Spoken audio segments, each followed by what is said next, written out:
When you are new on the scene, as I am, it takes extra work. I think that's part of why you see the VP's got a big advantage there right now, but that's nothing that I can't earn my way into. The important thing is to keep up that engagement. When people hear our message, they love it. But I got to get out there and sell it. And that's especially true as somebody who doesn't have years or decades of familiarity on the national scene. It's Wednesday, November 20th. I'm Julie Pace, Washington Bureau Chief for the Associated Press. And this is Ground Game.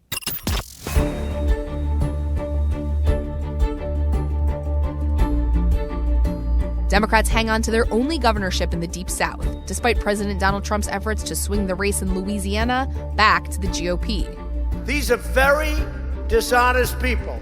Democrats are trying to overthrow the last election because they know they're not going to win the next election. That's all it is. So are there any lessons learned for the parties out of the Louisiana race? And can Democrats really make up ground throughout the South in 2020? I honest to God believe with Trump out of the way, you're going to find people screwing up a lot more courage than they had before to say, okay, I can cooperate, I can move now, I have more leeway. Southern states may also be make or break for candidates in the Democratic presidential primary, where black voters, one of the most important Democratic constituencies, have enormous sway. We'll dig into how Democratic candidates are trying to appeal to black voters and how those appeals are being received.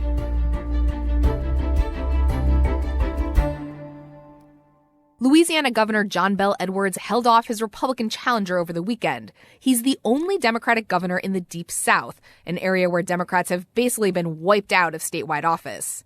Edwards' victory offers Democrats a glimmer of hope in that region, but it may not be a sign of a broader shift across the South. I am joined by Bill Barrow. Nobody knows Southern politics better than him. He's AP's national political reporter based in Atlanta. Bill, thanks so much for joining us. Thanks for having me. So this Louisiana race is really interesting. John Bel Edwards had served 4 years as governor of Louisiana. It was looked at by a lot of political analysts as kind of a fluke, a state that Republicans should be able to take back, and yet he won again. But you wrote coming out of this election that Democrats should be careful to not draw too many sweeping conclusions about their prospects out of this race. What do you mean by that, and why is this almost a one-off for Democrats? Louisiana is particularly unique, and I know a lot of states may say that. I think it's actually true with Louisiana because you've always had this history of the heavy Roman Catholic population that does include many Democrats who have stayed in the Democratic Party, even with the partisanship in the South, but have always opposed abortion rights. And then with the cultural conservatism of the South and other issues, have been less amenable to stricter gun regulations, some of these hot button issues that have sort of separated the party. So you've had some Democrats there that can check those boxes, and John Bel is one of those. And he was elected 4 years ago with those advantages and the added bonus of running against David Vitter, who had become an extremely unpopular U.S. senator for a lot of reasons. What he was able to do, maybe a kind of a fluky win, or not necessarily fluky, but a lot of things had to go his way, a sort of perfect storm to get elected. Well, then once you do win in these states where you go against the partisan grain, you've got 4 years actually to do the job and build your own brand. The flip side of this is looking at Charlie Baker, the Republican governor of Massachusetts, Larry Hogan, the Republican governor of Maryland, who win in sort of a sweep year for their parties nationally in these Democratic states, but then get reelected easily because voters in the middle in those states aren't really changing their stripes and their federal preferences, but they're looking at their governor saying, you know what, this guy's actually doing a good job and I'm okay with it. John Bel Edwards ran on issues like education in Louisiana. He ran on the economy in Louisiana. He expanded Medicaid. And I think this is really notable. On some major issues, he broke with his party, right? I mean, he's not a Democrat who could win in probably California or New York. Right. He wouldn't win the nomination in those states. Now, his supporters and his campaign aides and his inner circle are also careful to say, yes, he breaks from the party on some of, again, these hot button cultural issues that get so many headlines. They say he's still an unapologetic capital D Democrat. For example, his ads didn't revolve around, I love the Second Amendment, I oppose abortion rights, even though those things are true. His ads revolved around, I gave teachers a pay raise. I restored some of the previous cuts to Louisiana's universities. I expanded Medicaid and health insurance coverage to 500,000 Louisianians. I mean, those are not ads that a Republican would be running in Louisiana. And certainly President Donald Trump and Republicans put in a ton of effort to try to knock Edwards out of office. Trump made 2 visits to the state in the weeks before the election. Do you take anything away from the fact that the Republican couldn't get over the finish line even with Donald Trump's full support behind him? I wouldn't draw too many conclusions that are applicable everywhere. I will lean on a very good Republican pollster that I talked to, some Whit Ayers, who has worked extensively across the South. And he said, look, candidates matter. Candidates always matter. And that gets underappreciated when presidents come in and try to use their coattails. And he said, too much can be made of that. And in this instance, the armchair quarterbacking, even from Republicans, is quietly that Eddie Rispone, the Republican whom John Bel defeated, didn't just take Donald Trump's help. That's basically all his argument was. He did not affirmatively tell his own story as a businessman. He did not put out a policy slate for Louisianians to consider as a counter to John Bel Edwards. He just hugged the president repeatedly. And again, with John Bel having established his own brand, that was not enough. And on the one hand, that tells you something about Trump, but it doesn't necessarily mean Trump's anywhere close to being vulnerable in a state like Louisiana, or even that he couldn't still, put together a reelection campaign in other genuine battlegrounds in other parts of the country. So Louisiana may be a unique case, and I think you're right on that, Bill. But certainly Democrats, as we look toward the 2020 general election, are really eager to make up ground in other places in the South, most notably your home state of Georgia, where Democrats got awfully close in the 2018 governor's race. Hillary Clinton flirted with the state a little bit in 2016. What is the landscape in Georgia right now? Obviously, we don't know who the Democratic nominee is going to be, which will answer some of the questions. But how realistic do you think the prospects are of a Democratic nominee really aggressively playing in Georgia in November 2020? It's really interesting. What you will see is President Trump, I think, play heavily in Georgia because he knows there's no path to 270 for him if he loses a state like Georgia, which is still, I think, a Republican lean. It's moving toward undisputed battleground status, but Republicans still are favored here slightly.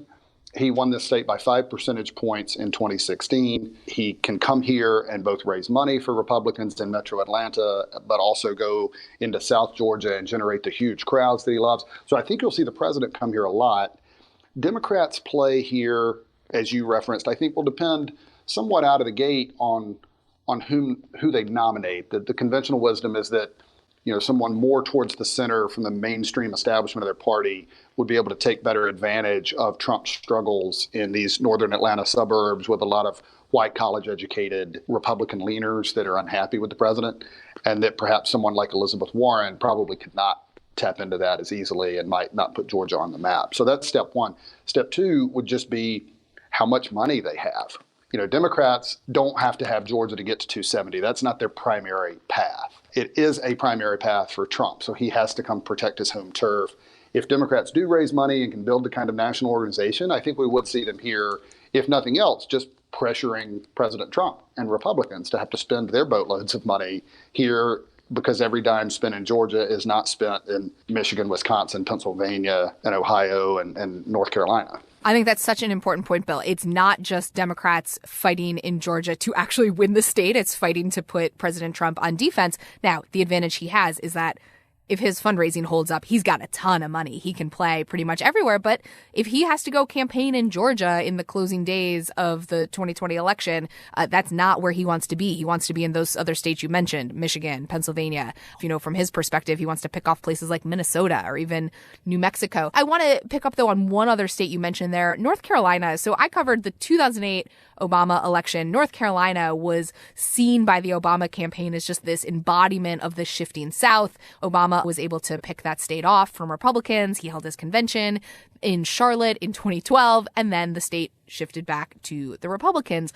What is the landscape in North Carolina right now? Is this really a purple state, or is this a state that kind of had a fluky Democratic win in 2008 and has shifted back to sort of its natural position? I think the last few cycles of results would suggest that North Carolina has achieved just genuine battleground status. Now, some Republicans may argue on that a little bit, but unlike Georgia, where The burden is on Democrats to prove it because they haven't yet broken through. They're knocking on the door, but they haven't gone through it. They've actually gone through it in North Carolina. As you referenced, President Obama, then Senator Obama, won North Carolina, I think by 20 or 30,000 votes. It was very, very close, but he won it in '08. And then the state went way back to the right. The wisdom hindsight analysis is that when they won absolute control of the state house in a still closely divided state, they overplayed their hand. And now you have a Democratic governor in North Carolina who will be on the ballot running for re-election next year. You have a senator, first-term Senator Tom Tillis, who will be on the ballot and who absolutely could win re-election, but is going to be in a genuine dogfight. All the numbers suggest that. And the electoral makeup there, it is a mix, as we've seen in Virginia, which is sort of the other side of the coin of Georgia. That's still sort of a battleground status, but the needle keeps going further and further and more solidly to Democrats because of the changing demographics, the shift in the suburbs, the urbanization of Northern Virginia. North Carolina is the next state that demographically, as you go southward down the Atlantic seaboard, where just the migration patterns within the country of attracting new people, younger people that are moving out of the northeastern cities because they're so expensive, or moving out of the Midwestern cities or small towns just because it's cold and they want to get out and go to the Sun Belt and find better economic opportunities. Virginia's been a beneficiary of that. It's changed the political landscape. North Carolina is right behind Virginia on that trend. And then Georgia's a few steps behind North Carolina as you kind of watch that blue concentration of the Northeast sort of just migrate down the eastern seaboard. And as a result, we talk in North Carolina and Georgia then about the suburbs. And we've seen, in the 2018 midterms, some of the special elections that have happened since then, that during the Trump administration, the suburbs have just moved increasingly toward Democrats. I mean, that's where I'll really be watching in a North Carolina and a Georgia. I assume you will too. Yes. And it's worth noting the takeaway that you could pull from some of these other states that had these odd year elections, even though they're so heavily Republican, even in those states, Kentucky, where a Democrat won the governor's race, Mississippi, where Democrats lost but narrowed the gap, and Louisiana, where Edwards was reelected, those suburban trends also played out in those states. Now, again, localized elections, but it still fit with a national trend. The difference in those states versus a North Carolina or a Georgia is just the math. The suburban population, the metro population in Louisiana with 4.7 million people just isn't enough to overcome Republicans' natural advantage. But the dynamics were still there. The suburbs south of Memphis, Tennessee, and Mississippi, and east of Jackson, Mississippi, and Rankin County trended toward Democrats, even though Republicans still won them. So that suburban trend, Republicans are seeing that everywhere, and they are nervous about that. So much to watch in the coming months. I love talking Southern politics with Bill Barrow, AP's national political reporter based in Atlanta. Bill, thanks so much for being with us today. Thanks for having me. Enjoyed it.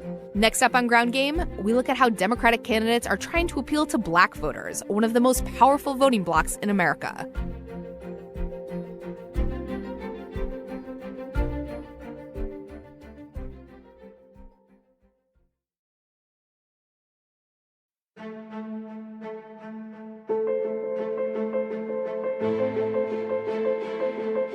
It's all but impossible to become the Democratic presidential nominee without significant support from Black voters. That's how Barack Obama became the nominee in 2008 and how Hillary Clinton secured the nomination in 2016. So it's no surprise that the current crop of Democrats are urgently making appeals to Black voters as the primary contests near.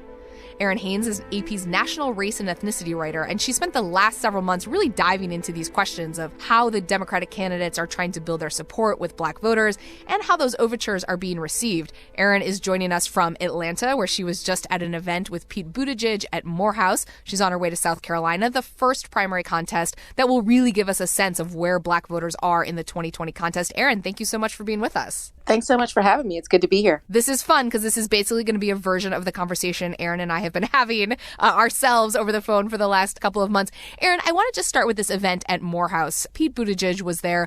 Buttigieg is having a real moment in Iowa, the first primary contest, but he is really struggling with Black voters. Give us a sense, put us in the room with him at this event. What was his appeal and how was he being received? Buttigieg is trying to build on the momentum that he has in Iowa to convince Black voters that he is somebody that they should take a look at as their choice for nominee. So he went to Morehouse College, a historically Black college in Atlanta, ahead of the debate, which is going to be in Atlanta later this week, to really make the case to Black voters, especially young Black voters on that campus, about what he would do for them. He has a plan, the Douglas Plan, which is named for abolitionist Frederick Douglass, that is aimed at addressing systemic racism in America in areas like education, housing, jobs, to really right some of the institutional wrongs that have been done to Black Americans. And that is an idea that is really a lot more robust than some of the other candidates have had, specifically aimed at communities of color. But he has not really been able to translate that into Black support in the months since he announced his candidacy. This is the case that he's been making in front of Black and white audiences to get everybody kind of on board with the idea of leveling the playing field for Black folks in this country, but not sure really why he's not gaining that much traction. I will also say, though, that of the top tier candidates, all of whom are white, at least at this point, none of them, aside from Joe Biden, has really managed to galvanize significant Black support, which we know is going to be a key to electability headed into this primary in a few months. And this is so interesting because there's been so much talk at the national level about weaknesses in Joe Biden's candidacy. He had a bunch of gaffes over the summer. He sometimes looks out of step with the party. But the one thing that has been really consistent is that Joe Biden's support among Black voters is just head and shoulders above the rest of the field. Why is that? What is it about Joe Biden? What is it about his connection to the Black community that has proven so far to be so enduring? Well, Joe Biden obviously has a long political career, and a lot of people tend to associate that with his relationship to working class white voters. But in fact, his home state of Delaware is one of the most populous states in terms of Black population, approaching something like 40% of the state is Black. People don't really know that. And so he has had a longstanding relationship with the Black community throughout his political career. And I think that combined with, folks' more recent memory of him as vice president to the country's first Black president is something that gives Black voters a lot of confidence. And we also know that Black voters, not unlike a lot of Democrats, are prioritizing beating President Trump in 2020. And at least at this point, they see Joe Biden as the candidate who is best positioned to do that. And until they see somebody more viable to beat President Trump next year, at least at this point, they are sticking with Joe Biden. And you're heading to South Carolina, as we mentioned, the state where we'll get our first glimpse of where Black voters really are as they actually go to the polls and lay down their markers. You've been in that state a bunch over the last couple of months, talking to voters, seeing how the candidates are trying to make these appeals. Is there anybody else that you get a sense of is gaining traction there, could make up some ground on Biden? It's really unclear. I mean, Joe Biden really does have a firewall in South Carolina, particularly with Black voters. I mean, polls are consistently showing solid support for him from Black voters in that state. And that is really what has kept him ahead in the polls. I mean, the South Carolina primary electorate is something like 2/3 African American. So to your point, I mean, this will be a significant test of what Black voters are going to do in next year's primary. As much as some of these other candidates have been in South Carolina, I mean, I think Senator Kamala Harris of California is making her 15th trip to South Carolina this weekend. That is not translating into Black support. No one has been able to really erode support that Black folks in that state have for Joe Biden, who will also be back in the state this week. But I think, between South Carolina and the debate being in Atlanta, which is a majority Black city that, can say a lot about Black voters kind of in the South and nationally, the Black vote is definitely coming into focus this week in particular. You mentioned Kamala Harris. She is one of two high-profile Black candidates in the Democratic primary, the other being Senator Cory Booker of New Jersey. Both of these candidates jumped into the race with quite a bit of potential. Harris, in particular, had this big opening launch in Oakland. She's had her sorority sisters out there really mobilized for her. Cory Booker has been trying to work some of his networks. What's going on, though, here? Why do they seem to have not taken off? Why do Black voters appear a little skeptical about their prospects right now? So, Julie, I'll say, what I've been hearing on the campaign trail, it really is coming down to, again, a question of electability. And both Senator Harris and Senator Booker have said, that they understand that they are also running, in addition to, the campaign that all of the 2020 Democratic hopefuls are running, they are running a campaign of belief, right? They are having to convince voters, particularly Black voters, that they are someone who can win in 2020. And, right now, that is not something that is happening. I will also say Black voters, like a lot of Democratic primary voters, are still shopping. And these candidates, like a lot of the candidates are still, Senators Harris and Booker do have some name recognition, especially, kind of with some of their high profile appearances in Senate hearings for the past couple of years. people are still getting to know them. There are a lot of people who still don't know either of them or frankly, a lot of the other in this very crowded field. So they're still introducing themselves. But Black voters are pragmatic. And, like I said, they want somebody who can beat President Donald Trump next year. And they, at least at this point, are not seeing either Senator Harris or Senator Booker as the candidates that are positioned to do that than Vice President Biden. So Harris, Booker are in the race. And then, Erin, we had a last-minute surprise in the Democratic primary. Deval Patrick, the former governor of Massachusetts, jumped in the race. He is hoping that he can gain some momentum very, very quickly. He'll be in South Carolina. You're going to see him. What is Deval Patrick's play here? So, yeah, I'm actually headed to South Carolina to see Deval Patrick in that state in action for the first time. He's going to be meeting with some small business owners and really making the case to the Black voters in that state for the first time about why his 11th hour bid is something that they should consider. The Black candidates who are currently in the race, Senator Harris and Senator Booker, have not necessarily made inroads with Black voters, but Deval Patrick is actually seen as somebody who could have a broad appeal to a diverse electorate. So not just Black voters, but convince white voters that he also